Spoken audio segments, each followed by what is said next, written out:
It's time to get all set for Sunday, a podcast for busy and distracted Catholics with your hosts, Scott Williams and Jeff Traylor. When I hear the coffee brewing, I think, what the heck we doing? Because I got barely any sleep last night. As the diaper bag I pack with Hot Wheels dollies and some snacks, I say a prayer there'll be a seat in the crime room this time. It's alright, cause I'm all set for Sunday. It's alright, cause I'm all set for. It's alright, cause I'm all set for. It's alright, cause I'm all set for Sunday. Welcome to All Set for Sunday, a podcast for busy and distracted Catholics to be a little more prepared for Sunday Mass. My name is Scott Williams. My co-host is Jeff Traylor. What's up, Jeff? Hey, Scott. Well, how you doing there? I put this shirt on this morning and thought we're going to be on the podcast and Scott's going to make a whale joke. And that's right. I do own 2 whale-themed polo shirts, and I know that if I wear them on the podcast, I'm going to hear it. So, good. Father Meyer, how are you? I'm so good. Great to be with all of you today. It's great to be with you as well. Yeah. How you doing, man? I don't know. I only had the whale joke. I don't have anything else to. I'm doing well. I'm coming off retreat. Coming off retreat, but getting everything, clearing out the inbox, doing the to-dos, working hard, changing time zones. Yeah.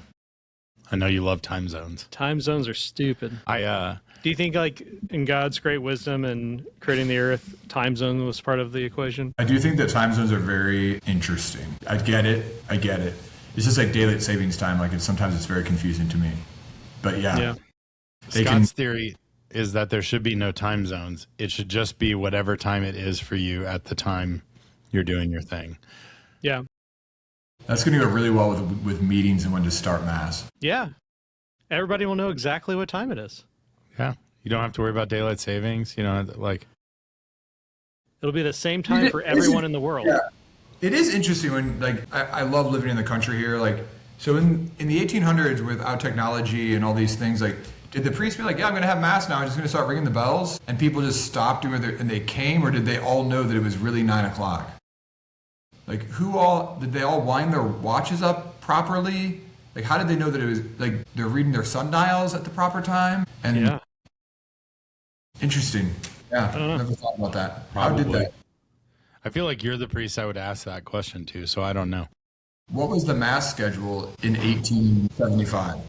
14 stations of the Mass schedule. And who was the little lady who was so angry when the Mass shifted 30 minutes later because it messed up her morning? And like, was Susan from Parish Council around in the 1700s when we were celebrating Masses? If Susan wasn't, Karen was. So. Oh, goodness. All right. Ready for the 2-minute drill, Jeff? I am. It is the 11th Sunday in Ordinary Time. We're wearing green. Let's go green. Yes, we're back in green. We've come through we've just been through this heater of all of these wonderful celebrations, but we get back into Ordinary Time. It's great. It feels nice. So our first reading comes from Exodus chapter 19. So God reminds Israel that he carried them on eagle's wings. Yeah, he dropped that one in there. And brought them to himself. That he now invites them to keep his covenant and become his treasured possession, which I really like. I like being considered God's treasured possession. That's pretty nice. A kingdom of priests and a holy nation. Basically, God rescues them first, and then he gives them a mission, right? It's just a very generous energy here. Our response to our psalm is Psalm 100.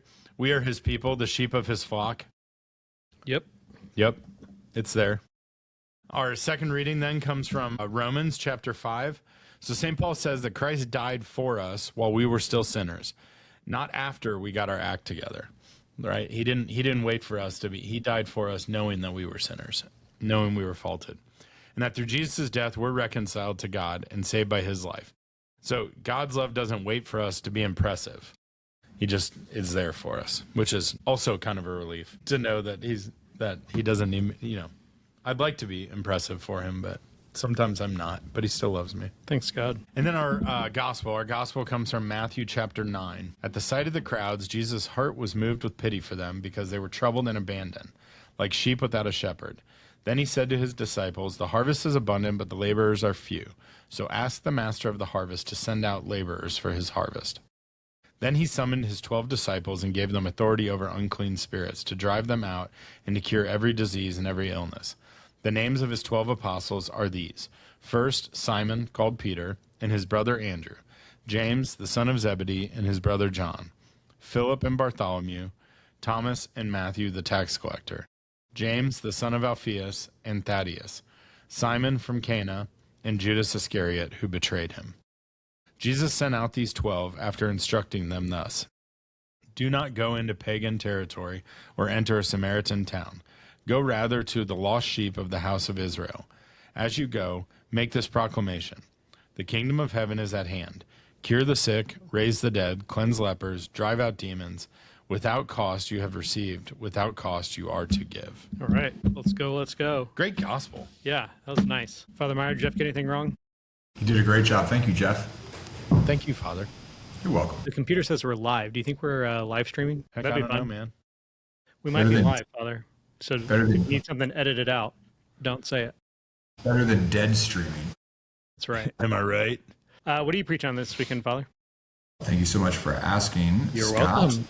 and Jeff. This weekend here in Dearborn County, on the 11th Sunday of Ordinary Time, we are celebrating the Intense Youth Conference. So we have 400 participants coming this year to the Intense Youth Conference. It's a 3-day Eucharistic experience for young people. And one of our participants from previous years is a parishioner of mine. She's from Aurora, from St. Mary's Immaculate Conception in Aurora. And she's been diagnosed with leukemia.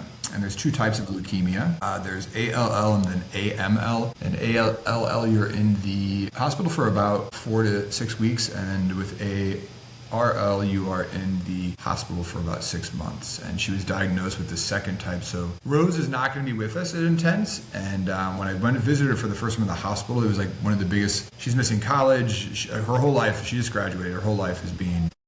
She was like genuinely very downtrodden that she's not going to be able to be at the Intense Youth Conference. And it was an opportunity for me to talk to her, which is one of my intents of going to the hospital, just to prepare her for her ability to really unite and offer her sacrifices up to the Lord. And that her participation in Intense this year is going to be different, but that she's still going to participate. She can watch the talks online. All of our stuff is online, and that way we are blessed with that ability, but she's not going to be there, but she's going to be suffering for us, and that really does.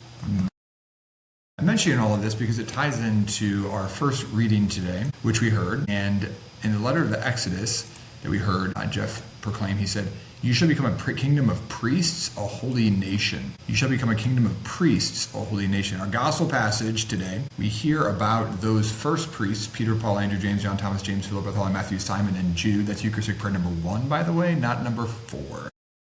There he is. However, you could use Eucharistic prayer number 4 this weekend if you would like, particularly if you are James Brockmeyer, Father James Brockmeyer. That would be intense. That would be intense. You get a You know plenarial indulgence? You know why it's actually called the Intense Youth Conference, right, Jeff? Because it's like a fire at the circus. It's intense.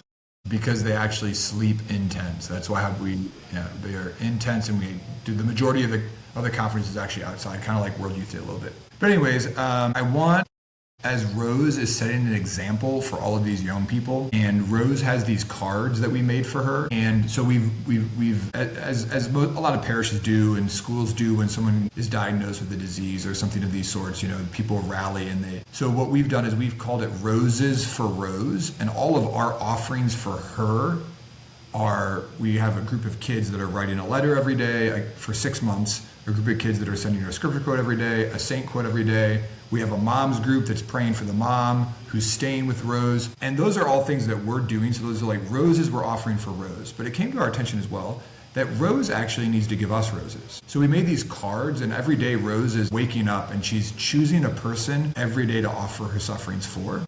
And then she's writing their name down, and then she's then mailing to a person every day. So the top of the card says Roses from Rose. So the flowers that Rose is giving to others is actually her suffering. She's going to offer that suffering up for that individual each day. And so what we hear in this book of Exodus is not just the fact that when we talk about You are a kingdom of priests, meaning the first apostles that offer the sacrifice of bread and wine, which is the Mass. But that at every Mass, we truly are invited to offer our lives into the Mass. When the priest says, pray, brothers and sisters, that my sacrifice and yours may be acceptable to God, our Almighty Father, that we are called to incorporate ourselves into the sacrifice, to unite ourselves to the bread and the wine, to put ourselves under the paten, into the chalice, and to become one part of the one perfect sacrifice. And so, because this conference is specifically Eucharistic, I think it's a great opportunity to hone in on that's what this is really all about. And we have to leave every Mass changed because we put ourselves into the Mass. And so we need to bring our sacrifices, bring our sufferings, and really be priests by offering our lives as victims in a very true way. So I'm just going to focus on that, like how to offer up sacrifices and sufferings. And I think it's something that our people, not just our people, but everyone has their own crosses and sufferings. And so I think it's worth our time to talk about that. Well, that's a pretty okay homily. Yeah, that's pretty awesome. Beautiful. I think, yeah. Sorry, that's just hitting in waves. Yeah. I'll be praying for Rose, for sure.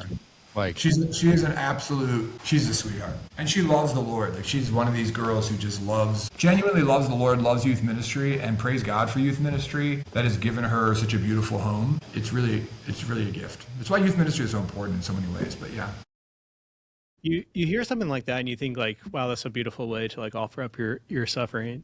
But I also wonder, like, I look at the things that I might offer up and it feels like it's small or minuscule. What do you like, how do you look at offering up suffering when it's not something big like, leukemia? Is it something too small to offer up? No. And in fact, in some ways, this is going to sound horrible if we don't understand it in its context. It's easy to offer up something that's obvious. There's actually more intentionality and in some ways love and devotion to offer up something that is small, because I have to actually be thinking more about this. So I think there could be actually more merit, more grace, more love actually included and involved in all of that. That's cool. Yeah.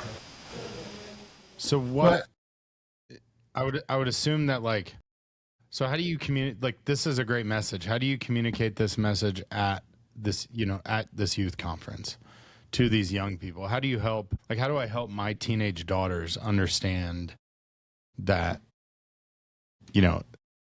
when I ask them to do yard work and they're complaining, I tell them to offer it up, right? Like how do I help them understand that like a different level here, how we can offer this up and why that grace matters?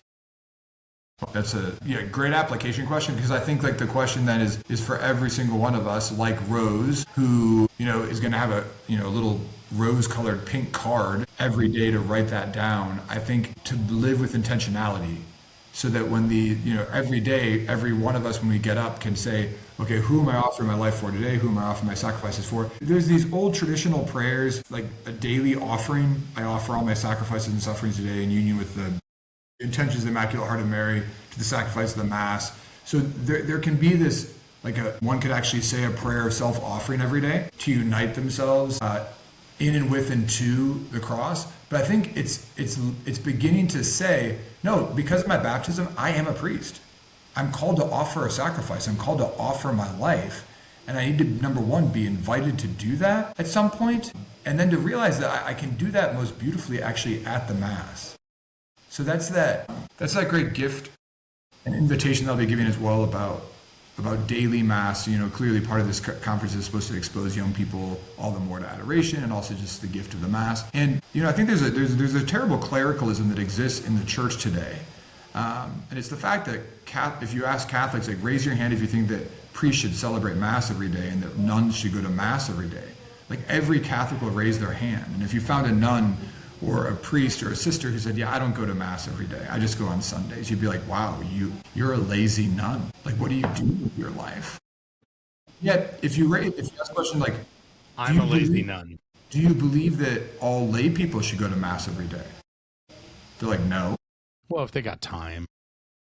So there really is this sense of, so when we begin to at least invite people to say, why do we think that just priests and religious should be going to daily Mass? Everyone should be trying to unite their sacrifices and their sufferings to the Eucharist, which is Calvary, which is Calvary being made present. So I think just also like giving people practical ways to do it, whether it be through a morning self-offering, whether it be, even like you say, Jeff, like when you say to your daughter, hey, offer it up. You don't like doing the yard work, you don't like doing the laundry, offer it up. But I think just to give some flesh to that, you are a nation of priests.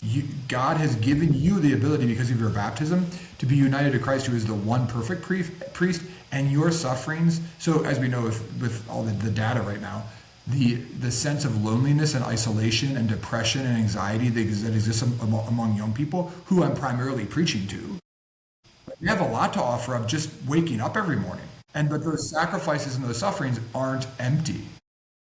So anyways, we have a little program that everybody's going to have, and in the program is a page that's called Roses for Rose.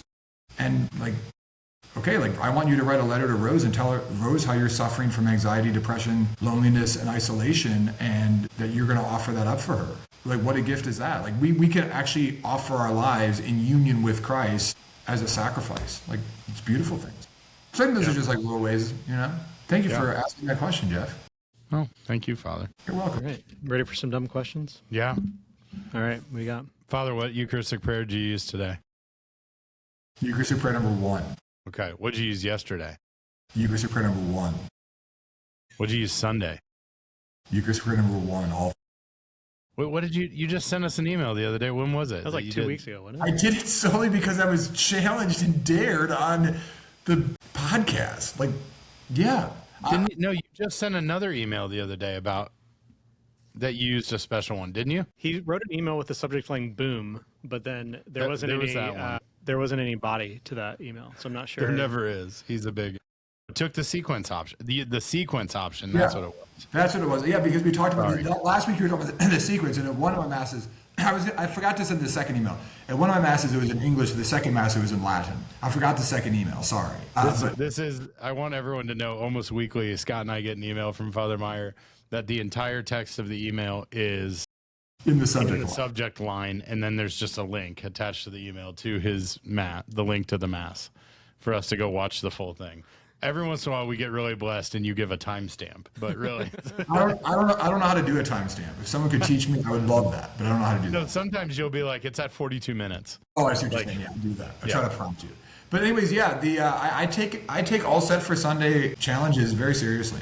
Well, now that we've learned, I think the last podcast we learned that we're up to 14 options that there are. There's a lot of options, turns out. I had a votive mass last week. Oh, yeah? Yeah. Did they do the special prayers for a votive mass? Yeah, probably. Yeah. I thought it was interesting apparently this is all set for Eucharistic prayers now, but because this is all we talk about. But at this last weekend was ordination. It was beautiful. I was very blessed and just honored to be able to be at the ordination mass. And then all 3 young men who were ordained priests, I went to their masses of Thanksgiving. But I thought it was interesting that all 3 used the same Eucharistic prayer at their masses of Thanksgiving. Yeah. Really? No, not 4. I don't wait. Well, okay. As we've determined on this is how this whole thing started. I don't know the difference between them, but it's the one with all the saints. That's the first one. Yeah, 1. That's what they used. So did you say a minute ago that you had mass in Latin?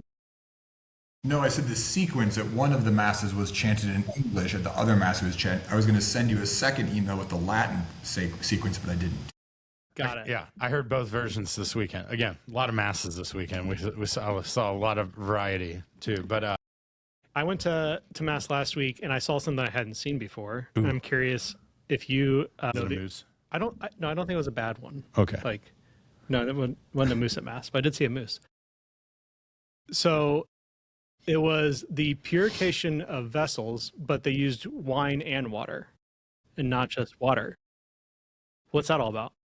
Yeah, so it is in the general instruction of the remissal. One is able to continue to do that, the germ. And so I was told in my liturgical theology that it is actually takes its deepest roots in what used to be known as the agape meal, which was the Mass being celebrated. This is in the early ancient church, but it was that there was a meal that would actually take place kind of like we have coffee and donuts. And I'm not saying that in a that the Mass took place inside of a larger context of eating and dining. And so somehow the purification rite can be both wine being used first and then water afterwards.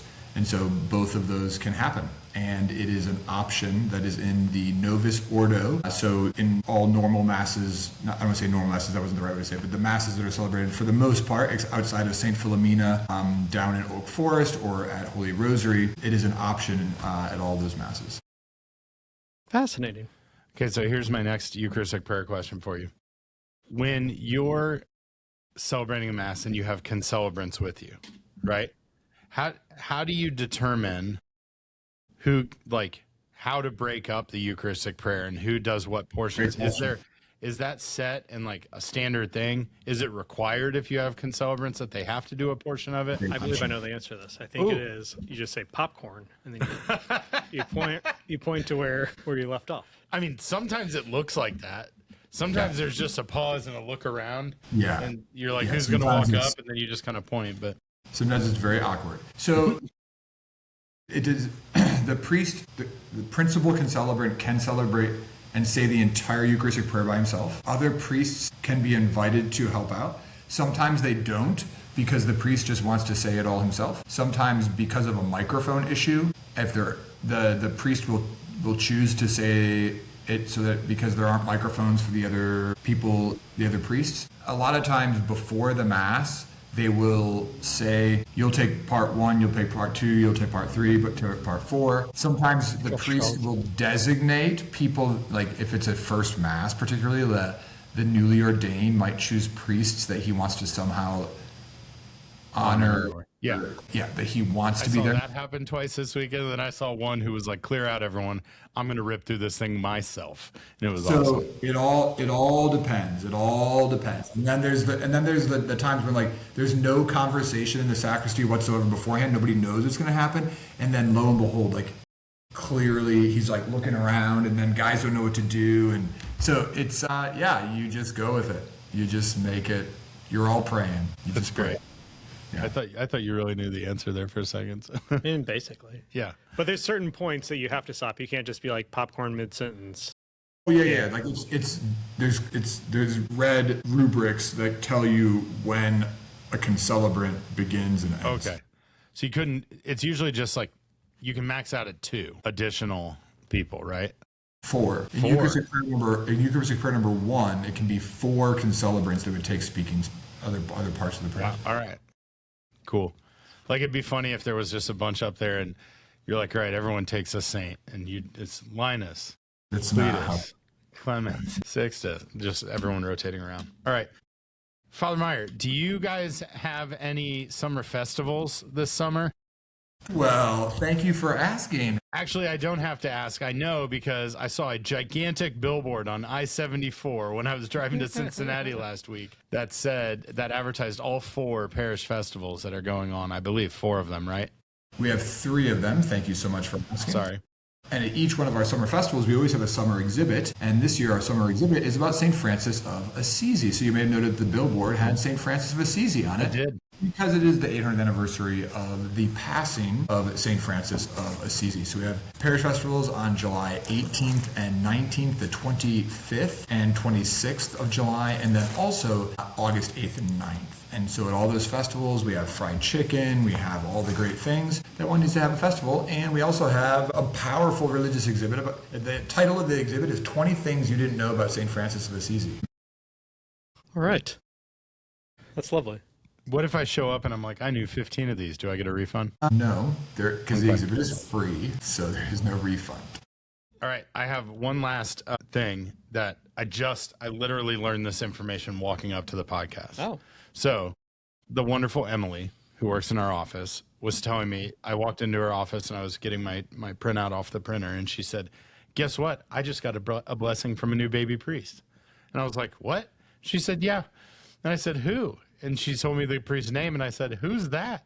And she said, well, he's from the Diocese of Lafayette, and he's about to go on his little priest honeymoon, which I got a follow-up question about that. Like, what is that a thing? But he stopped by to pick up some socks and a polo shirt that he wants to wear when he goes. But it turns out he's going to Poland on this trip, and he was sharing with her that apparently if you're a newly ordained priest and you go over to it must be the shrine for St. John Vianney, they will let you celebrate with his chalice Mass. So this priest was telling her about, he's been ordained 11 days and he's about to go celebrate Mass with St. John Vianney's chalice. And I assume you know this, but if not, I'd like to, let's start a GoFundMe right now to get you a ticket over there and you can act like you're newly ordained. But yeah, that's not going to happen at age 50. Yes, I think, yeah. So I've been to ours many times, 7, but who's counting? And yes, you are able to use the chalice of St. John Vianney himself. And it is pretty awesome. Did you get to? Yes. That's pretty awesome. Good for you. Yes. I want that for you.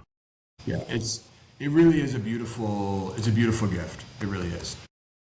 Wow. So the chalice is quite, it's ornate, but at the same time, simple. So it's really nice.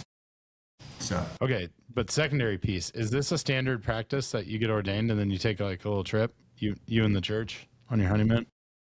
It's not. So yeah, so a lot of priests, as soon as they're ordained, they want to go to the ordinations of their classmates. So that is often the case that I went to multiple, so I kind of traveled. I went to South Dakota, I went to New York.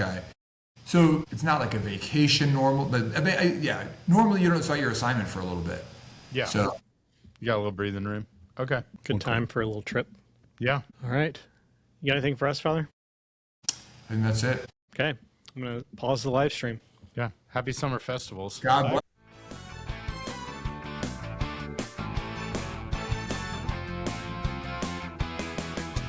It's alright, cause I'm all set for. It's alright, cause I'm all set for. It's alright, cause I'm all set for Sunday.